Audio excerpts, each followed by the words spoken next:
Waktu pun berlalu semeton, akhirnya kakak pertama pun dikuburkan.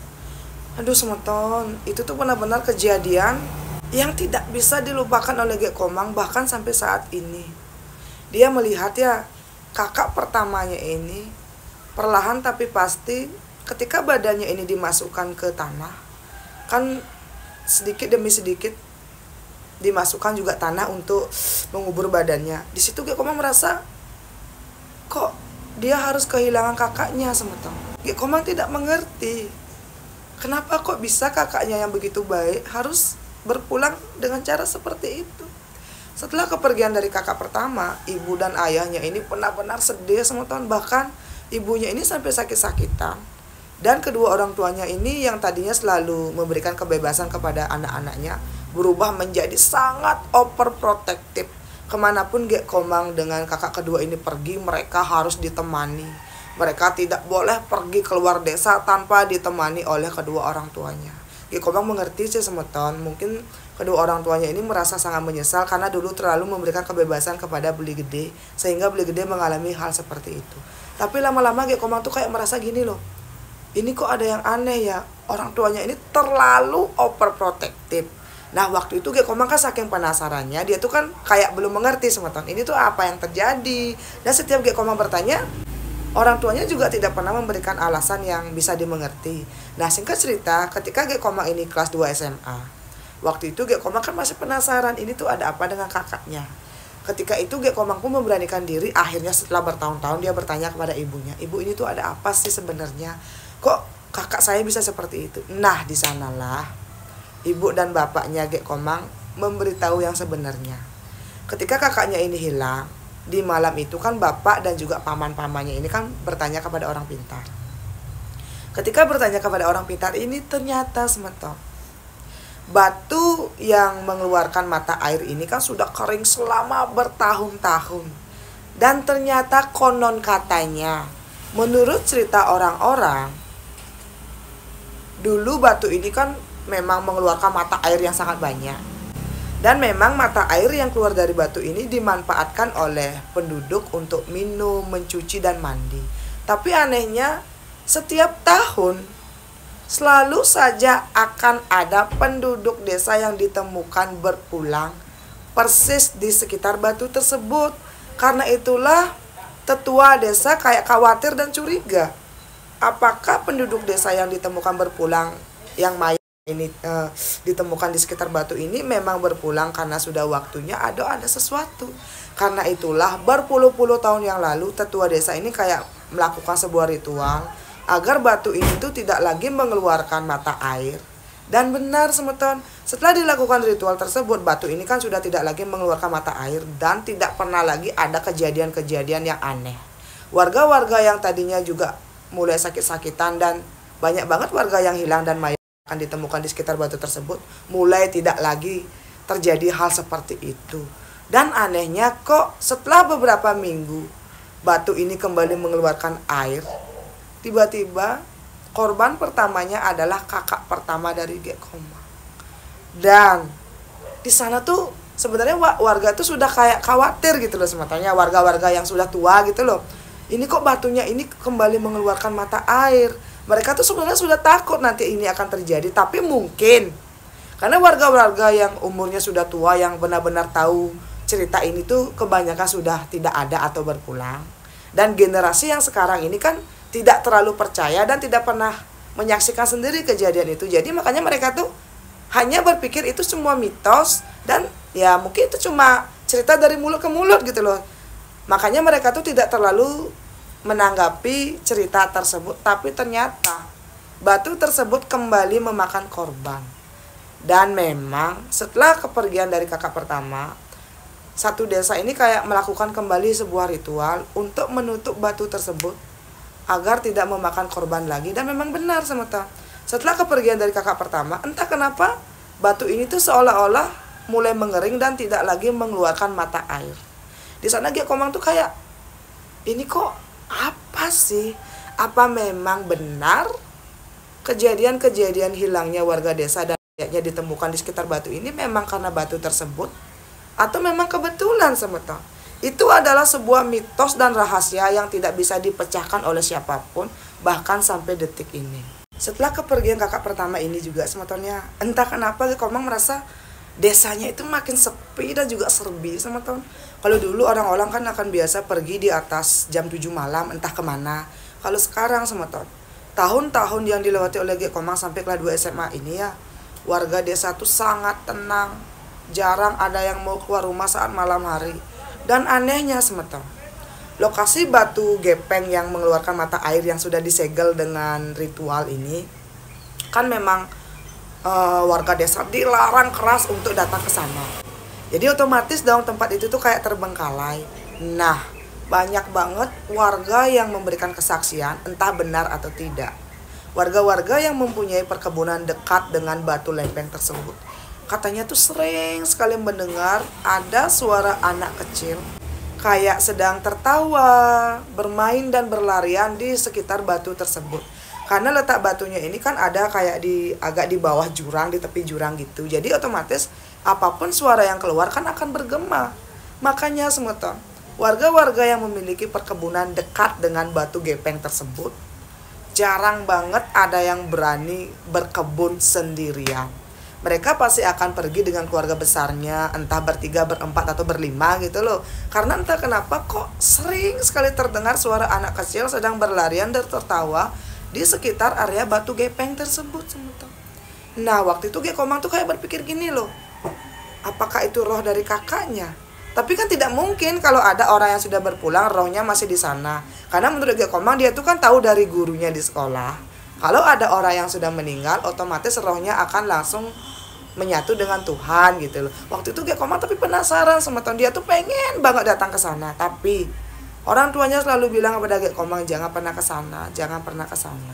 Nah, suatu hari sebetulnya kan ini Komang ini sudah remaja, dia tuh sudah tamat SMA dan bekerja di sebuah toko yang lumayan besar. Tokonya ini masih berada di desanya dia, karena menurut Komang setelah tahun-tahun berlalu desanya Komang ini mulai lebih maju dan modern, banyak banget ada toko, salon dan juga rumah makan. Karena menurut Komang desanya Komang ini termasuk saat ini salah satu desa yang punya tempat pariwisata yang lumayan terkenal. Waktu itu Komang kan bekerja di sana, Komang ini kok mendengar banyak banget ada anak muda di bawahnya dia umurnya gitu loh, yang bilang, tahu nggak batu gepeng. Kok tiba-tiba batu gepeng ini kembali kayak viral atau menjadi buah bibir di desanya Komang. Di situ juga Komang mendengar semeton, banyak banget ada anak muda yang memang usianya lebih muda dari Komang, mendengar cerita dari kedua orang tua mereka kalau batu gepeng ini tuh batu yang agak horor atau gimana, biasalah dari mulut ke mulut. Komang tuh mulai teringat kembali tentang cerita beli gedenya yang ditemukan berpulang di dasar kolam batu gepeng tersebut. Entah karena Komang ini mulai kepikiran kembali, atau mungkin karena dia kembali baper ya, mengingat kisah kelam yang sudah berlalu. Kok Komang mulai sering sekali bermimpi bertemu dengan kakaknya. Kakaknya yang masih dalam versi kecil gitu loh, saat kakaknya ini berpulang ketika Komang kelas 6 SD. Karena sering sekali Komang bermimpi, dia pun menceritakan mimpi-mimpinya kepada kedua orang tuanya. Nah, saat itu juga Komang mulai susah tidur. Dia juga sering sekali bermimpi akan berenang di sebuah danau dan hampir saja tenggelam. Ketika Komang ini hampir tenggelam, kakaknya akan datang dengan versi yang masih kecil menyelamatkan Komang semeton. Waktu itu Komang kan takut ya nanti ada apa-apa. Dia pun cerita kepada kedua orang tuanya. Dan kedua orang tuanya gercep langsung mengantarkan Komang berobat ke tempat orang pintar. Ketika di sana semeton Komang tuh sempat pingsan dan dia tidak tahu apa yang terjadi. Nah, ketika Komang sadar, orang tuanya sudah menangis, bibi, paman dan juga keponakan dan juga orang-orang yang mengantar dia berobat tuh menangis, terutama ibu, ayah dan beli kadek. Di sana beli kadek tuh sudah kayak wajahnya tuh merah padam, tangannya tuh mengepal semeton, seolah-olah beli kadek ini kayak marah oleh sesuatu yang Komang tidak tahu. Nah, Komang pun pelan-pelan bertanya kepada kakaknya, "Wih, ini kenapa?" gitu. Kakak kedua langsung memeluk Komang sambil menangis.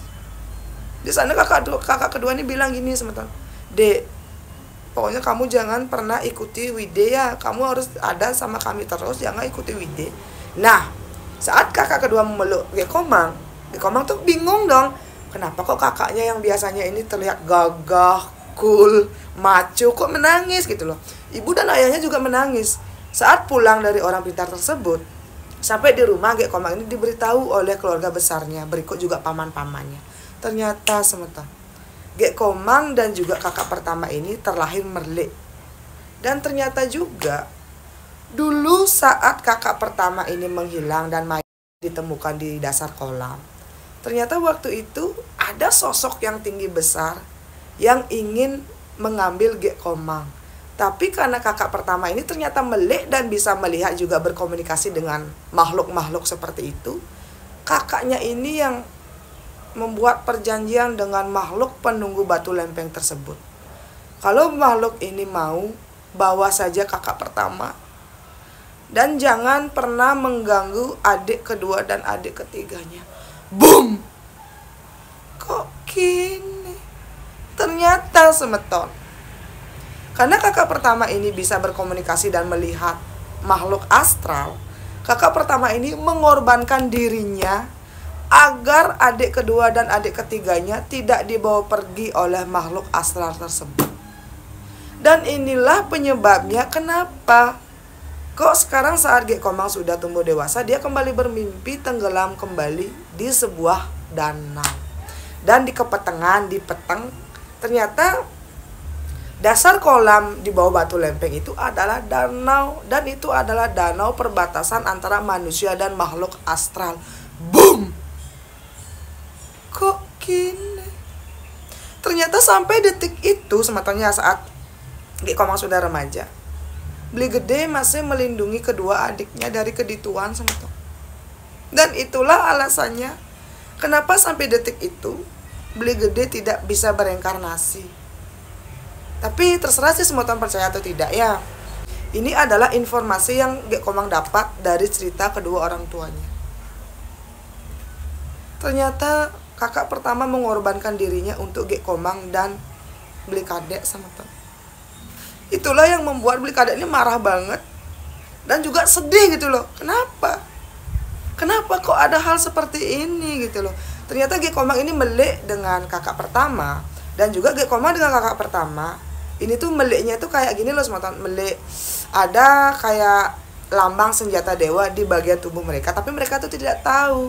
Dan karena itulah sebenarnya juga ibu dan ayahnya Gek Komang tahu alasan kenapa anak pertama mereka ini ditemukan berpulang di sana. Tapi mereka tuh diam. Selama ini mereka tuh diam agar Kadek dan juga Komang ini tidak merasa terbebani. Tapi waktu itu kan Beli Kadek ini sudah dewasa. Dia juga sudah mengerti gitu loh apa yang dibicarakan oleh Gek Komang ketika Gek Komang tidak sadarkan diri. Dan menurut Beli Kadek juga semeton, Gek Komang kan sempat pingsan. Badannya itu sempat dimasuki oleh Dewoyang, kakak pertama. Dan Dewoyang bilang seperti ini, ibu, bapak, paman, bibi, dan kamu adik Kadek, jaga putri kecil kita ini ya. Nah di rumah Gek Komang ini kan sering dipanggil putri-putri gitu loh. Jaga putri kecil kita ini, jangan sampai dia dibawa lari oleh sesuatu, agar pengorbanan Wide tidak sia-sia. Dan kamu juga sekarang adalah anak laki satu-satunya di keluarga kita. Tolong jaga ibu dan bapak, dan tolong juga jaga adik Komang. Wide ikhlas melakukan ini untuk kalian berdua. Dan Wide ingin kalian harus membalas ini semua dengan cara hidup yang baik. Jaga kedua orang tua kita dan kalian harus sukses. Wide akan terus menjaga dan juga mengawasi kalian dari atas. Sebesar itu loh semeton pengorbanan kakak pertama, yang waktu itu kan kakak pertama kalau tidak salah baru kelas 3 SMP dan kakak kedua kelas 2 SMP. Coba bayangkan, anak sekecil itu punya pemikiran sampai sejauh itu semeton. Dan akhirnya setelah semua ini terjadi semetonnya, Gek Komang pun dilukat dan dibuatkan kayak banten apa gitu bersama dengan kakak kedua, dan dia pun tidak pernah lagi bermimpi bertemu dan tenggelam di kolam tersebut. Nah saat ini semeton Gek Komang sudah menikah dan punya 1 anak cowok. Beli Kadek juga sudah menikah dan punya 3 anak cowok. Setelah Gek Komang dengan Beli Kadek ini dibuatkan banten yang sedemikian rupa, dia tidak pernah lagi mengalami ataupun bertemu dengan kakak pertama yang entah di dalam mimpi ataupun di dunia nyata.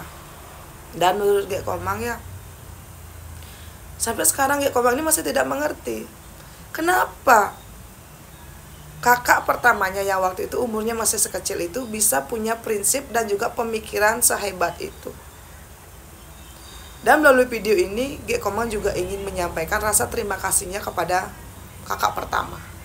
Mungkin kalau bukan karena pengorbanan kakak pertama, saat ini Gek Komang mungkin sudah tidak ada. Dan inilah cerita dari Gek Komang tentang kejadian yang pernah dia alami. Bahkan sampai sekarang Gek Komang ini masih bertanya-tanya gitu loh Semeton. Benarkah batu gepeng itu memang mencari tumbal atau ini tuh cuma kebetulan? Coba dong menurut Semeton bagaimana? Apakah Semeton berpikir ini cuma kebetulan atau memang ada sesuatu yang disembunyikan oleh warga desa di batu gepeng tersebut? Karena Gek Komang bilang dia pasti akan menonton dan membaca semua komentar dari kalian.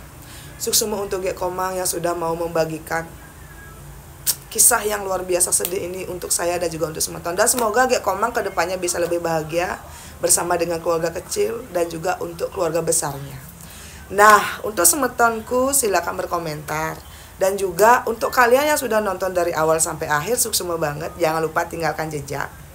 Dan hidupin juga lonceng notifikasinya agar setiap saya up video baru kalian jadi orang pertama yang tahu. Sampai ketemu di cerita saya selanjutnya. Dadah.